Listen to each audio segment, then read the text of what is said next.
how to iron is one of those things you need to learn how to do or you need to know because there are two options other than that. You can take everything to the dry cleaners or you can throw everything in the dryer, hope that the wrinkles come out. That's an old college trick that I learned. Other than going to the dry cleaner, it's going to require you to learn how to iron. The first thing that you need to do when you try to iron is going to be to find out what material is a piece of clothing that you're going to try to iron. And it's absolutely crucial to know whether something's nylon, cotton, polyester, whatever material that thing is made of, that piece of clothing is made of, you need to know because you have to put that material or set the iron for that material so you don't mess up your clothes by putting the iron on the wrong type of clothing that you're meant to iron. And also another tip, when you have ADHD, you might forget what material that you're ironing or that you just looked at. So make sure that you have a pen and a pad there or somewhere where you can write things down. So once you look at the material, you can go ahead and say, okay, this is the material, I'm going to write it down.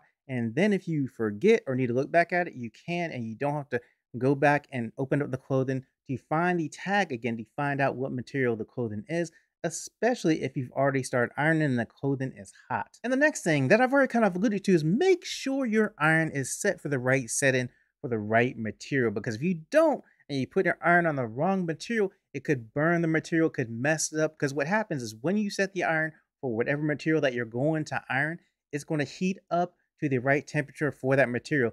So if you set it for the wrong setting, it's going to heat up too high or too low. Now, if the temperature is too low, then it may not get all the wrinkles out. And if you heat it up too high, it may damage your clothing or burn the material. If you're unsure what setting you have the iron on for the clothing, go ahead and check it again and then check the clothing material once again to make sure the two match. It's very important they both match. And the next step is going to put water in the iron. Most irons have a place where you can pour water into, and then you'll be able to see it in an iron because they have a clear place where you can look at it and say, okay, my water is in there. Make sure you have some water in there because it does help. And I'll explain why later in the process. Now, if the iron doesn't have a place to put water inside, go ahead and make sure you have a spray bottle available with some water or a bowl with some water in it. This will be important later to make sure you have some way, somehow, to have water when you are ironing. And now that you've done all this, the next step is to turn on the iron. And this was all in preparation to get to the point of turning on the iron. Now, when you turn the iron on, in general, it will have some sort of light to indicate that there's power going through the iron. And sometimes you want to wait until that light goes off because the iron has to heat up. And so once that light goes off, it will indicate that the iron is heated up.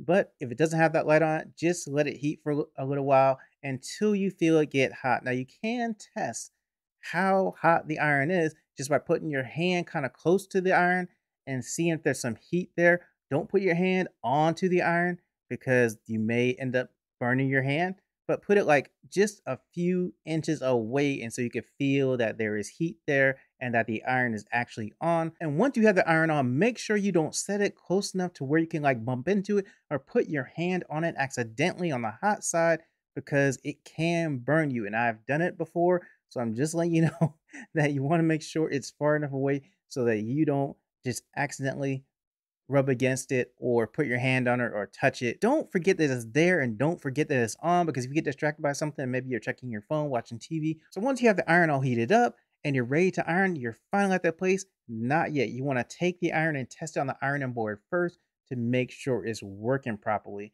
Because if anything is wrong with the iron, like it's just heating up too much, it's burning the ironing board for whatever reason, then you want to make sure it's not going to be on your clothes. And something else to check for is going to be look at the iron on the hot side, make sure there's nothing on there. Because if you ran over something with the iron accidentally and it melted on the iron side, or you burned something accidentally and it's melted on the hot side, you don't want that stuff to come off and get on your clothes. After all this, you're finally ready to actually start the process of ironing. You're going to take the iron and do a test run over your clothes that you are trying to iron to make sure that the iron does not damage your clothes in any way.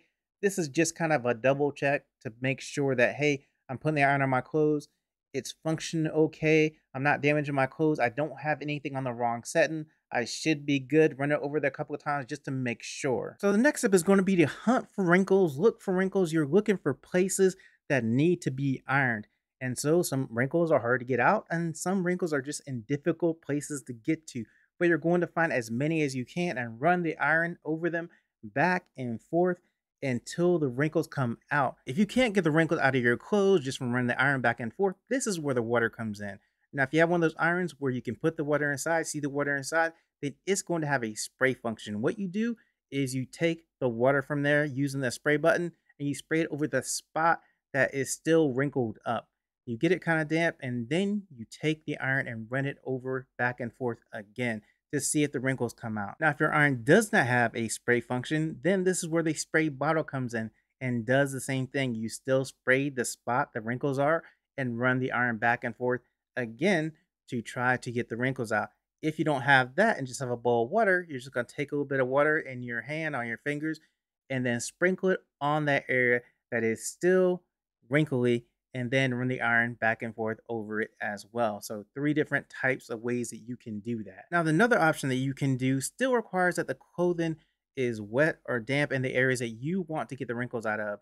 What you do is you make that area damp, and then you're going to take the iron and just set it on the area that's damp and try to just steam the area so the wrinkles come out. You just set it over there for a few seconds until the area is no longer damp and it's kind of dry, and then you look and see if the wrinkles have come out. Now, some irons have a steam function already on the iron, so you don't even need to use the method I just described. You just use the steam function on the iron. There's generally a button there that you push and it expels steam out of the iron on the hot side of the iron onto the clothes wherever you're trying to get the wrinkles out of. And once you've done all this, you're pretty much through with ironing. The only thing you have to do now is then look at what you've ironed and see if there are other places you still need to iron. Sometimes if you have shirts or suit coats or whatever, you can then just hold it up in the air and just kind of shake it a little bit to see if there are any new spots you need to iron or places that are just still wrinkly that you're like, man, I really need to iron that spot. The last thing you're going to do is going to take whatever that you've ironed and hang it up so that it doesn't get wrinkled and you have to go through this whole process again. So if you got value out of the video, go ahead and like the video and subscribe to the channel. So what do you think about all this? What do you think about everything I said about ironing? Has this helped? Are you going to share this with somebody else? Are you going to iron more because of the video? Let me know in the comments. Also, if you want to know more about laundry and laundry tips, then go ahead and watch this video right here. Thank you for listening. Thank you for watching. Have a wonderful, great day. I will talk to you later.